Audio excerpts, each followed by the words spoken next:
Today I'm going to share the true story of a supposedly successful middle-aged man. Everyone knows the story of the farmer and the snake since elementary school, so there's no need to elaborate. My story is similar to that one, only it happened to a human being. In fact, as I went through it all, I felt that humans are countless times more vicious than snakes.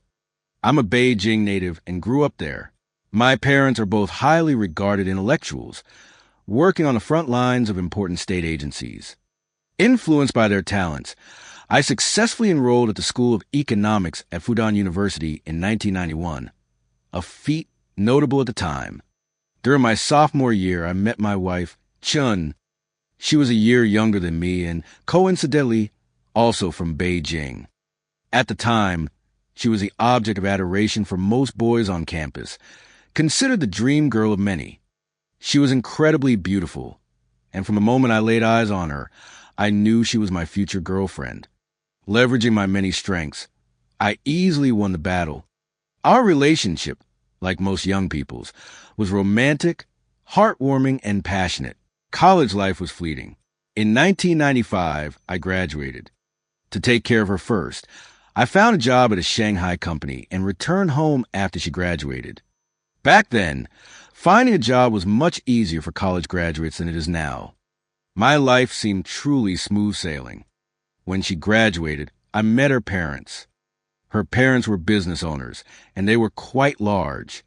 Financially, I was far less well off than hers. When she led me to their 400-square-meter villa and gazed at the stretch Mercedes, I understood everything. She had never revealed her family's details to me in those 4 years. But her parents were incredibly pleased to see me for the first time, and naturally, my parents were even more impressed. Maintaining a first love until the day we walked down the aisle together wasn't easy, but we were fortunate. 2 years after we returned to Beijing to work together, we finally achieved this milestone.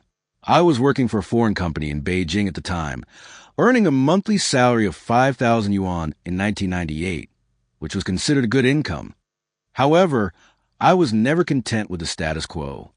The financial disparity between our families exacerbated this feeling. So, with her consent, I quit my job and embarked on my own entrepreneurial journey. My father-in-law generously provided me with 100,000 yuan in funding. He admired my decision, saying, "That's what a man should be like." At the time, computers, while accessible to households, were still considered luxuries, and profits were lucrative. This was where I began my entrepreneurial journey. Honestly, the road to entrepreneurship was difficult, and I even questioned whether I had made the right decision by giving up a lucrative income for such a grueling life. The second year after our marriage, my daughter, Choo Choo, was born. She brought good fortune to me, and my business career began to flourish.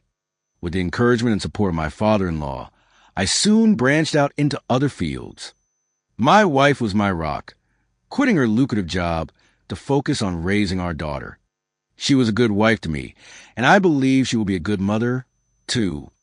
You couldn't tell at all that the 26-year-old girl was the only child of a wealthy family. She didn't even need a nanny's help most of the time. She did everything she could for her daughter herself. She cherished the fruit of our love very much at that time. That's the basics of my life, but the real story begins here. In 2002, my career was flourishing. My daughter was 3 years old, and my wife had begun supporting me at my company. It was a typical day when a pickup truck pulled up outside the office, delivering supplies for our company. None of this was my concern, but as the truck was backing up, its rear end scraped against the back of my brand new Mercedes-Benz, smashing the taillight. The company manager immediately grabbed the driver and glared at him. I saw this from upstairs and quickly ran down. Seeing the shattered taillight, I felt heartbroken. The driver, no more than 23, was quite young, with a dark face, thick eyebrows, large eyes, a flat nose, thin lips, and short but sturdy build.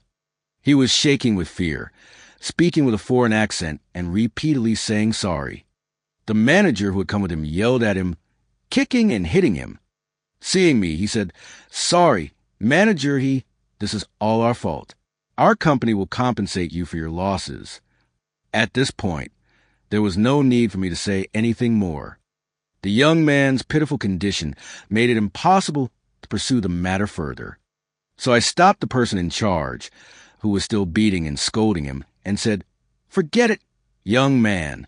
Drive more carefully next time." The matter was resolved, and I took my car to the insurance company for damages. The young man thanked me profusely. Looking at such an honest and simple worker, what else could I say? But I could never have imagined that this seemingly honest and simple young man with such immense power, capable of destroying my entire world. What happened that day had no impact on me. The day passed quickly. That evening, as my wife and I opened the car door and were about to return to my parent house, I suddenly saw someone standing not far from the car, staring at me. It was the guy who had hit my car that day. "Why are you here? What's wrong?" I asked him. "I came to apologize." I smiled. He seemed quite serious, even coming to apologize after get off work that evening. "Didn't I tell you that it's okay? Go home." I can't go back." "Why?" "I'm fired. It's such a big deal. You forgive me, but your manager hasn't." "Really? I'll call your manager." "Don't call. It's no use. He's not going to change his decision." I thought so too. Besides, I don't want to meddle in other people's company affairs. Suddenly, I saw his eyes redden, tears streaming. "You're so young. Don't let such a small setback overwhelm you. Treat it as a lesson and you'll find a better job." I wasn't worried about not finding a job. Not only did he fire me, he also deducted my bonus and salary. My parents are urging me to send money back home quickly to buy seed and grain and to pay for my brother's medical treatment. But now I have no money. What am I going to do? In principle, these things had nothing to do with me. But after all, I was responsible for his current situation, and from a conscience, I still feel a little guilty. I asked my wife to take out 2,000 yuan and give it to him, saying, "Go, send this money back." He was stunned, not knowing what to say, but suddenly knelt in front of me. "Thank you, manager," I will never forget your help." Then he stood up and left. My wife said, "How difficult it is. The whole family depends on this child's money to buy seed and grain." That was how it ended. The next day, at the end of get off work, he unexpectedly came to my car again. Seeing me, he knelt before me without saying a word. I couldn't help but frown. "What's wrong with you?" "I came here today to ask you to keep me. I want to repay you. You'll pay me whatever you want, and I'll do anything you want." "Get up. We don't need anyone right now." But I didn't expect him to keep pestering me, insisting on repaying me. I thought he was a man of great character, someone who knew how to repay a favor. So I decided to keep him, initially as a handyman. I didn't know then that I would regret this decision for the rest of my life. Of course, I wouldn't blindly hire someone whose background I don't know, and if I hire someone who was just fired from another company, I'd better give him a heads up, otherwise I'll offend him. I learned from his previous company that this guy is very good, hardworking, and can endure hardships.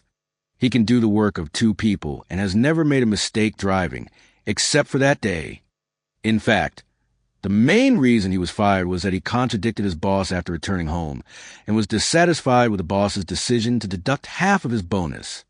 The boss fired him in anger and handled it as a major accident, deducting all his income for that month.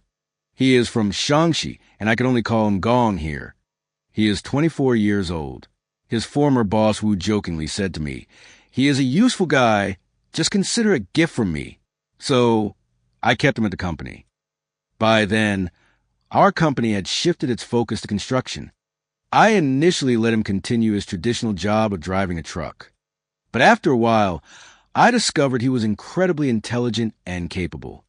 Once, I got into a dispute with someone over something. The other party was being unreasonable and even resorting to violence. Gong was at the company that day and risked his own life to protect me, preventing me from getting hurt.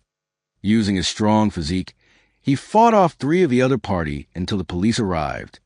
After that incident, I paid even more attention to him. I realized that construction was a perfect fit for him. Although he had little education, He could sometimes handle a rude crowd even better than I did. In early 2005, I made him my full-time driver. He drove me every day. He was incredibly diligent, doing everything. He washed the car at least once a day, drove my wife to pick up our daughter, and sometimes I'd send him to pick her up himself. My daughter loved him and always told me she loved playing with Uncle Gong. He was incredibly patient, even coaxing a 6-year-old girl into being well-behaved when her parents weren't around. I'd become completely confident in him, trusting him with all the household chores. Even when I was busy with work and didn't have time to visit my parents, he could still talk them down. Time flew by in this swift and comfortable state. March 12th, 2006, I'll never forget it. I had some old college classmates in Shenzhen, and I collaborated with them to secure several impressive projects there. A few days after spending the Spring Festival at home that year, I went to Shenzhen to tackle some issues there. I returned to Beijing at 9 p.m. on March 12th, and Gong picked me up at the airport. Honestly, I miss my wife and daughter so much. Mr. E, where are we going first? Home first. I'm going to see Choo Choo. Yeah, right. Didn't you call and arrange a while ago? Mr. Lee and Choo Choo are waiting at home.